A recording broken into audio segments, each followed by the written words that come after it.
Hi everyone, welcome to MP1 Sports for this week's edition of #YourView. I just want to say a massive thank you to everyone who's got their views across. It really makes the show work, and hopefully you enjoy this week's show. Today we're going to be talking about Oumar Niasse's return to form and why he's everyone's favourite player at the moment. Has Raheem Sterling finally become world class and answered his critics? Is Simon Grayson's time up at Sunderland? We're going to be talking about, is it finally the year that Leeds go up, because it's obviously a massive one. Hopefully United fans will want them up anyway. And then finally we're going to be talking about Sheffield United's win in the Steel City derby over Sheffield Wednesday, and we're going to be talking about everyone's favourite derbies. I've got Josh with me, and yeah, let's get into it.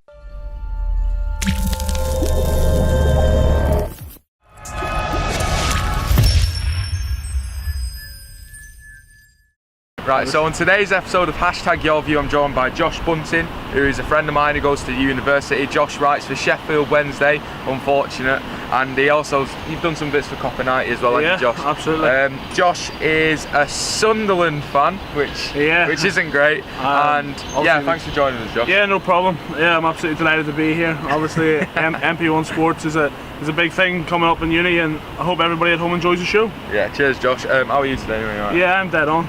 So we'll just get straight into it. The first talking point from the weekend's action has got to be Oumar Niasse. Back at Everton, he was frozen out for a year, forced to train with the under-23s. He's never actually complained. Young people should be looking up to him. But he's everyone's favourite player. What's your thoughts on it? Yeah, well, I think this shows you how big a first goal is at the club. Obviously on Wednesday night in the Carabao Cup against Sunderland, yeah. he scored his first goal. Sorry, Josh. He scored his first goal in the third. I think goal as well. It was a really good finish and give Jason Steele absolutely no chance in goal. But I think that just shows you how important it is to get off the market at your new club.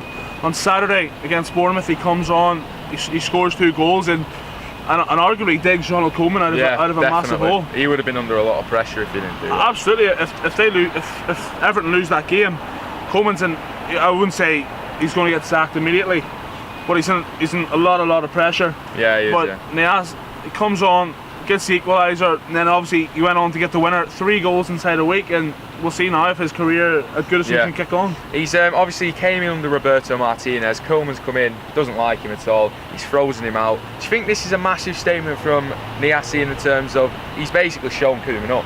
Koeman's frozen him out, and he's come in. He's saved his skin technically. So Niasse is basically, he owns Ronald Koeman at the moment. Absolutely, and in Premier League 2 for Everton, last season he put in some very good performances.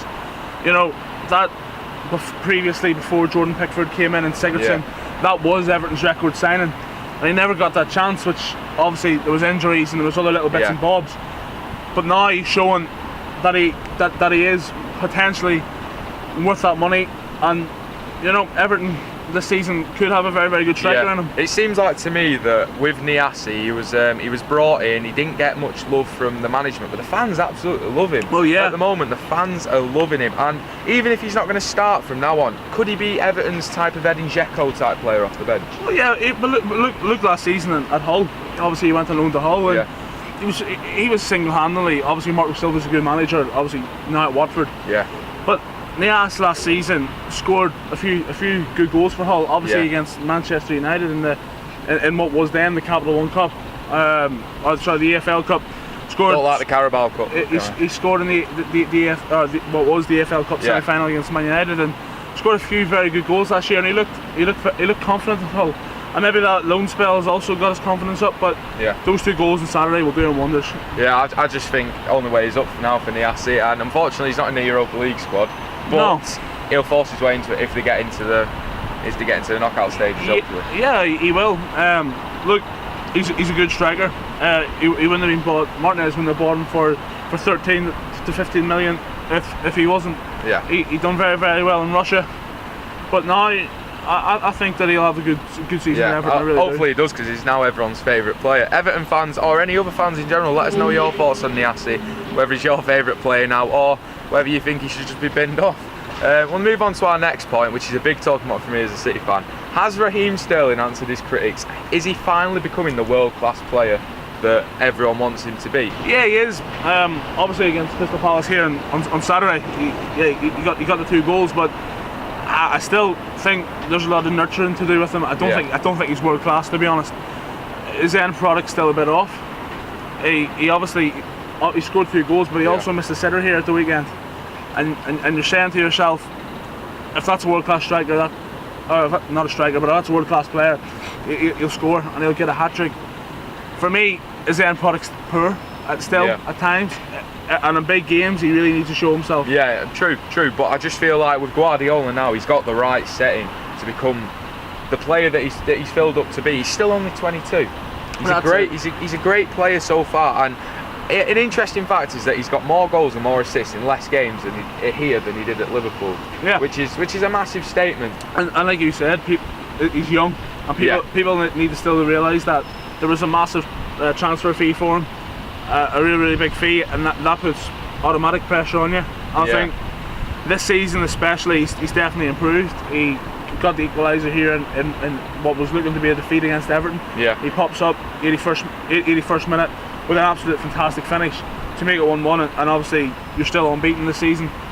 And I think personally, I think he needs to prove himself more so this season in the Champions League. Yeah, because that's where City, obviously they'll be looking at the Premier League, don't get me wrong, of course they will be, but I think the Champions League is what Guardiola really wants this season. That's what they want. And I think that's what Guardiola really wants to improve on. But yeah, Sterling, but also he's got Sané competing with him. We all know how good Leroy Sané is. It's just an absolute bubble of a squad at the moment. They've got such a great squad, and Alexis Sanchez in January may be coming as well. Yeah, if that's potential, but I think that Alexis Sanchez will come in next summer, to be honest with you. And I think, but I would say Sterling is a good player, not world class, but good. Yeah. I'm going to say something big. I think there's only 3 world-class players in the world at the minute. In the world, right? I think it's Cristiano Ronaldo, Lionel Messi, and Luis Suarez. No Neymar. No Neymar. I think he's a good player. Still think there's a lot of progression. Yeah. But I think those 3 are world-class, and the other ones are of course they're very good. Yeah. But I just don't think yet they're in that world-class bracket. That's a fair point. Let us know your thoughts on what you think Raheem Sterling is at the moment. For me personally, he's a good player, and I feel like him and Rashford together, it's going to make for some viewing at the England squad, and it's a good year for him to get in form as well. Yeah, that's it. Obviously with the World Cup coming up, and Marcus Rashford. Football's coming home. Yeah, well, hope so. Yeah, let's hope so. But of course, Gareth Southgate has got a big decision with the England squad. Yeah, and Sterling will certainly be in it, you would imagine. Moving on to our next point, Josh, a big one for you as a Sunderland fan. You've just lost 2-1 at home to Cardiff. Fair enough, Cardiff are a good team, but Sunderland are meant to be massive. Is Simon Grayson's time up at Sunderland? I don't think it's time's up. Personally, I'm a big fan of Simon Grayson, and I really hope he does well. Yeah. But he was left with a very poor squad by David Moyes. Ellis Short, as we all know, as a Sunderland fan especially, he doesn't have a care in the world about the club, and that's reality. People will say, "Oh, you're being harsh on Ellis Short." No, I'm certainly not, because he gives absolutely nothing to the club. Yeah. And we've made 6 loan signings this summer. I think that tells you everything.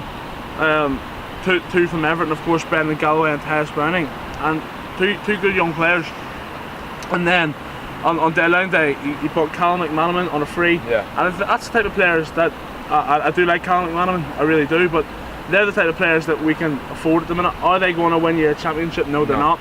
Are they going to get you a top 6? No, they're not. I said before a ball was kicked this season, Sunderland would finish 13th, 14th, mid-table. I'd be happy. But again, it's the season started so well. A draw at home to Derby maybe could have won the game. Yeah. Lewis Graben hits the post late on, and then win away to Norwich, and you think, okay, things are looking up. A draw away at Sheffield Wednesday.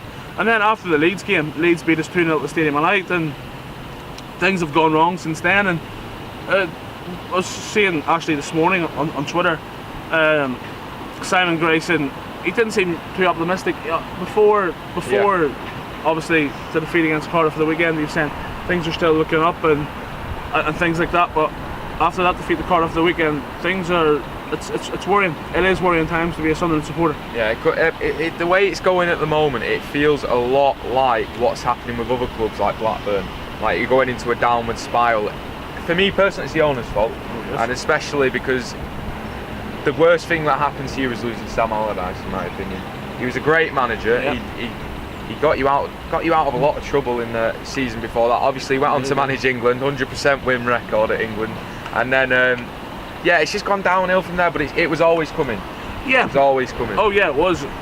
Even when Allardyce was there, we were in a relegation battle. Yeah. He kept us up with a win over Everton, 3-0 at the Stadium of Light. Obviously, Kone got 2 and a good goal from Khazri. But I feel that Simon Grayson, like I said, has been left with a poor squad. Yeah. But he builds teams. We saw it at Preston North End. They're having a very, very good season, because that, for me, isn't Alex Neil's team. Yeah. That's what Simon Grayson left there. And also at Leeds United, he got them promoted in the Championship. Sunderland, they need to take time with Grayson. They do. And they need to back him. Absolutely, they do. Yeah. And for a manager of his stature, and for what he's done in football, people will say, oh, he hasn't done that much. But look, Leeds promotion, Preston promotion, and everybody expected Preston to go straight back down, and they've been consistent in the Championship, just consistently finishing. They've been solid. Yeah, and it could be on for a good season. Yes, absolutely. They've started the season very, very well. Of course, Simon Grayson goes back to Deepdale this Saturday, and that's going to be a very, very big clash. Obviously, hopefully for you and every other Sunderland who watches us, because I do feel for Sunderland fans, because you haven't had the best of times, and the owner obviously clearly doesn't want to be there. There's no other way to put it, and it just feels like he doesn't care about the club. No, he doesn't, and I think that with the money that was spent, I think that sums it up really. But you know, they're on that pitch in the Championship. Is it a good Championship side? It's an average Championship side, and it's a side that should be performing much better than what it is. At the weekend against Cardiff, like you said, George, Cardiff been on a good run going into the game, but at home, an interesting stat: Sunderland haven't won one game at the Stadium of Light in 2017. That's the whole year, and that's a disgrace. That's dire. That is dire. That's a disgrace, and you know, Preston this weekend is a big clash. If Sunderland do lose it and Grayson does go, I believe it is the wrong decision. But you can't see why it would happen. Obviously, we all know football's a results business. Frank de Boer at Crystal Palace, for example, 4 games. Gone already. Yeah, we spoke about that last week. Yeah. Nick wasn't happy. No, that was a disgrace as well. Yeah. But I would say Grayson in, and you know, hopefully, obviously, the results pick up. You heard it here first. Josh Bunting, Grayson in. Right, so we'll move on to our next point. Obviously, a team that is doing so well at the moment and could be coming back up to the Premier League. Jack Towers will be very happy about this. Is this the year Leeds go back up to the Premier League? I'm going to say it right now. I think it is. I really do. I think that this is one of the best Leeds sides in many years. Yeah. You know, Thomas Christensen. Look, we're in September. It is too early to talk about obviously, promotion, but relegation. A ball's hardly been kicked. Alioski, really big fan. And Saif, I think they're going to create well, they already have, but I think they'll create even more problems for Championship defenders this year. Especially Alioski, really impressive when Leeds won 2-0 at the Stadium of Light. Alioski just looked absolutely fantastic. He really did. There was an issue at the end of the season. Gary Monk went. Are they going to undo all the hard work they've done? Was Gary Monk leaving to go to Middlesbrough going to be the downfall of Leeds? Were they going to do it again? But they've produced it. They have produced it so far. I never really felt that Leeds were going to be in a relegation battle this year without Gary Monk. But you know, I certainly didn't expect them to start the season off just how well they have. And I think at the weekend against Ipswich Town, if that's last season, maybe the comeback from Ipswich, maybe that ends in a draw. But that's how Leeds are a solid unit this season. You know, Liam Cooper's just been recalled back to the Scotland squad. I think that says everything. He's a very good leader. Calvin Phillips had many critics at Elland Road last year. Started this season very well. They've done brilliantly. The Saga. I went to Burnley Leeds last Tuesday, and I wasn't convinced. I'm not going to lie. But you know, he puts the ball in the back of the net. And that's all you want your striker to do. That's what his job is, and he's doing it at the minute. And I really believe that Leeds side are fired up, they're confident, and I honestly do believe they'll be promoted. If they do get promoted, United versus Leeds is going to have to be a game that you're going to have to go and see. Yeah, certainly. What an incredible fixture that will be. That'll be a great atmosphere. But with Leeds, do you think that January is going to be crucial for them? You've got teams above that are going to be scrapping the likes of Bournemouth. They're going to be looking at the likes of Janssen and thinking, yeah, we're going to go for him. We're going to, because we need to save our season. We're going to go for Janssen. They need to be careful with stuff like that. Yeah, of course they do, but they're a massive club. Not make no bones about it. They're the biggest side in the as a Sunderland supporter, I will admit here and then, Leeds United are the biggest side in the Championship. They are. The history that the club have. Yeah. They're a fantastic club. They've got a fantastic fan base. Ellen Road sells out every single week, almost. And you know, I was talking to a Leeds fan on the way home from Burnley on Tuesday evening, and they said they have 15 million still to spend in January. I mean, for a Championship club, that's massive. Yeah, that's massive. And I don't think that Pontus Jansson will really be looking at going to Bournemouth in January, as if Leeds are still continuing the form, going for promotion, and Bournemouth potentially going down. A great point in Leeds there. Hopefully they do go, because I'd love to see that game next year. Obviously Leeds have got a great fan base, and hopefully we see them up. So we'll get on to our last point on this week's #YourView, which is arguably game of the weekend, the Steel City derby, Sheffield United versus Sheffield Wednesday. You're a Sheffield Wednesday man yourself because you write for them. Not a great result, but Sheffield United deserved it. Yep, not going to lie, I'm going to make no bones about it. Sheffield United were excellent. Sheffield Wednesday very, very poor in midfield. Honestly, everything that could have gone wrong went wrong. Yeah. Barry Bannon overhitting passes 9 times out of 10. I thought defensively really, really poor. Tom Lees and then Juiced Van Aken. Honestly, it was one of the worst performances I've witnessed in a long time. Sheffield United came with more passion, more heart, and they wanted it more. And you could see that even before kick-off. Their fans, incredible. I sat just down below, and the United fans were up above. Honestly, it was a brilliant experience. Leon Clark believed them though. Yeah. And for many people, Leon Clark's a League One striker. Oh, he played brilliant. He did. He was brilliant. He really was. And to bully a team like Wednesday, obviously he used to play for Wednesday as well, which made it extra special for him. I think that Wednesday really actually do need to have a very, very hard look at themselves after yesterday's performance against Birmingham on Wednesday night. If the result is a negative, Carlos Carvajal is in big trouble. I honestly believe that. You look at the two squads on paper and you're thinking Wednesday should have this hands down. Former Premier League strikers. You've got a good squad.